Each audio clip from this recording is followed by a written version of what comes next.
Vamos a hablar en este segmento con la doctora Marta Arias. Ella es abogado, especialista en inmigración. Conversa con nosotros desde la ciudad de Miami, en Estados Unidos. Doctora Arias, bienvenida. Gracias por aceptar nuestra invitación, nuestro llamado. Lo primero que quisiera consultarle en su carácter de abogada, de persona que conoce las leyes estadounidenses, lo primero que quiero preguntarle es, ¿cuál es el sustento legal que le da asidero a estas prácticas que está adelantando el ICE, el Servicio de Inmigración de Estados Unidos, que consisten básicamente en detener a supuestos inmigrantes en controles viales, en alcabalas, para detenerlos, arrestarlos y posteriormente deportarlos? Bienvenida. Buenas tardes, muchísimas gracias por invitarme. Un saludo para usted y todo su equipo. El asidero legal, la norma que autoriza al gobierno a hacer esto, básicamente es la misma, eso se llama Presidential Proclamation, una El decreto proclamación presidencial. Exactamente, decreto presidencial. Realmente no tiene ni siquiera el carácter de decreto, es simplemente una proclamación, es decir, algo que el gobierno, el ejecutivo proclama como una política que va a usar.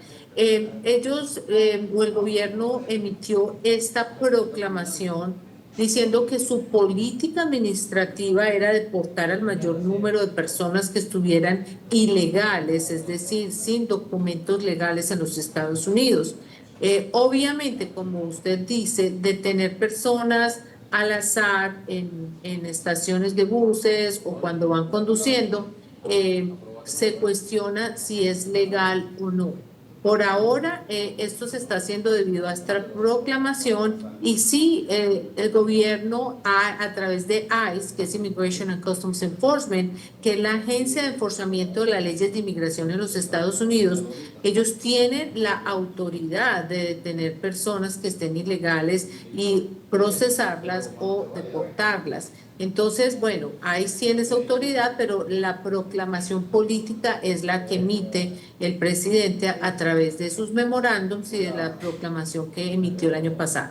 Es decir, para ponérselo claro a nuestra audiencia, los efectivos del ICE, que usted lo tradujo en español, nosotros lo conocemos o conocemos a esa agencia acá en Venezuela como Servicio de Inmigración y Control de Aduanas.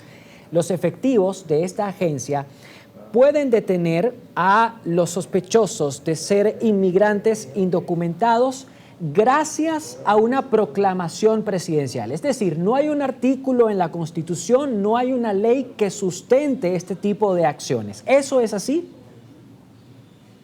No hay una ley que diga que ICE puede detener a las personas en cualquier momento o que pueda lanzar estos operativos de la forma que lo están haciendo. Sí, no en la Constitución, pero sí en la ley y en la regulación existe el derecho o la autoridad que se le confiere a ICE en forzar la ley de inmigración y si eso es necesario detener personas.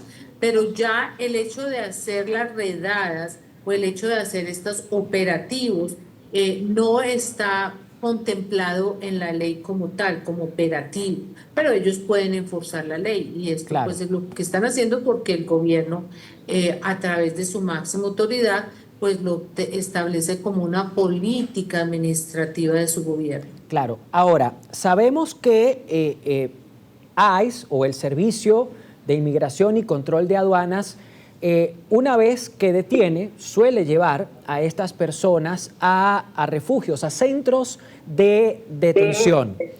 Sabemos además que hay una buena cantidad de personas que han muerto bajo la custodia de ICE mientras estaban en esos centros de detención. ¿Cuáles son o pueden ser las consecuencias penales para el ICE o para estos funcionarios que estaban a cargo de vigilar a estos migrantes que murieron, insistimos, bajo custodia mientras estaban en centros de detención? Bueno, aquí hay que diferenciar la situación. como conductas penales o como cargos penales que se puedan levantar en contra de un funcionario de ICE, sea el encargado de ese centro de detención o sea el encargado de cuidar o custodiar esas personas, o sean los mismos guardias, es otro tema, porque obviamente hablar de un delito penal envuelve unos requisitos más altos y una intención y un dolo o la intención de cometer el delito. Normalmente eso no lo vemos en los Estados Unidos, o por lo menos no es tan común. En el caso particular de personas que han fallecido estando en custodia de ICE, la mayoría de las veces lo que se presentan son unos tort action. El tort action es una demanda bajo la ley de los Estados Unidos o bajo el compendio de leyes que se llama tort. T-O-R-T. Eso no existe en el derecho civil, por ejemplo, Venezuela o los países que tienen derecho civil. ¿Qué es el tort? Es lo que en los países del derecho civil se llama la responsabilidad civil extracontractual. No está en un compendio de precedentes como aquí en los Estados Unidos, pero sí está contemplado en el derecho civil así, responsabilidad civil extracontractual. Entonces, ¿qué pasa? Existe un tort action, o una demanda que se le puede presentar a las agencias encargadas de la custodia de esas personas, pero si se logra probar que hubo una negligencia o una falta de atención o cuidado de esa persona. Por ejemplo, si es una mujer embarazada que no le dieron la atención adecuada, a pesar de que la persona se quejó, a pesar de que era notorio y visible que estaba embarazada, etcétera, etcétera.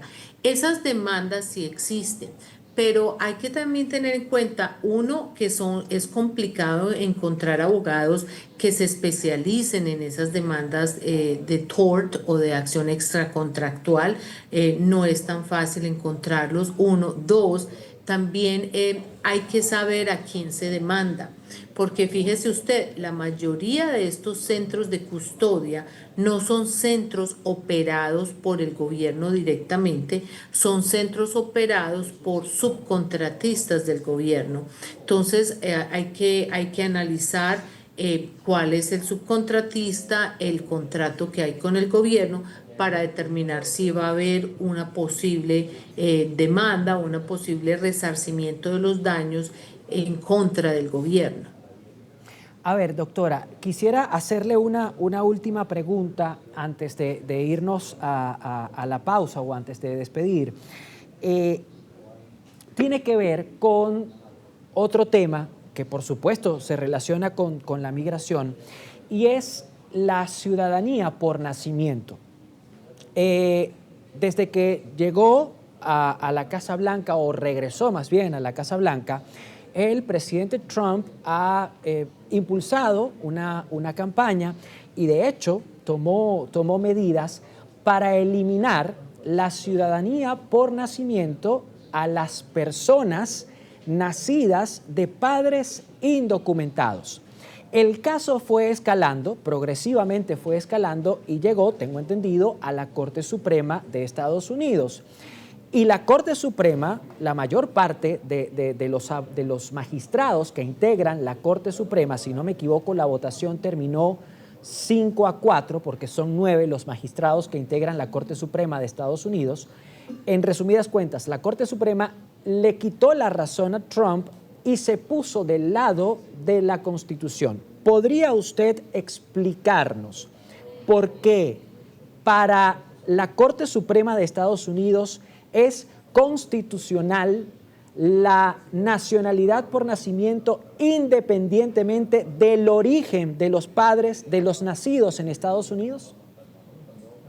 Bueno, a ver, sí, en términos simples, aunque esto fue una demanda bastante compleja, en términos simples, lo que la Corte Suprema de los Estados Unidos dijo es que la enmienda 14, que dice que las personas nacidas en los Estados Unidos están sujetas a la jurisdicción de este país y por lo tanto son ciudadanos americanos, La demanda se centró en decidir si los hijos de indocumentados o personas que están temporalmente en los Estados Unidos, como aquellos que viajan con una visa de turista y tienen sus hijos acá, si esos niños están sujetos a la jurisdicción de los Estados Unidos y por lo tanto sean ciudadanos americanos.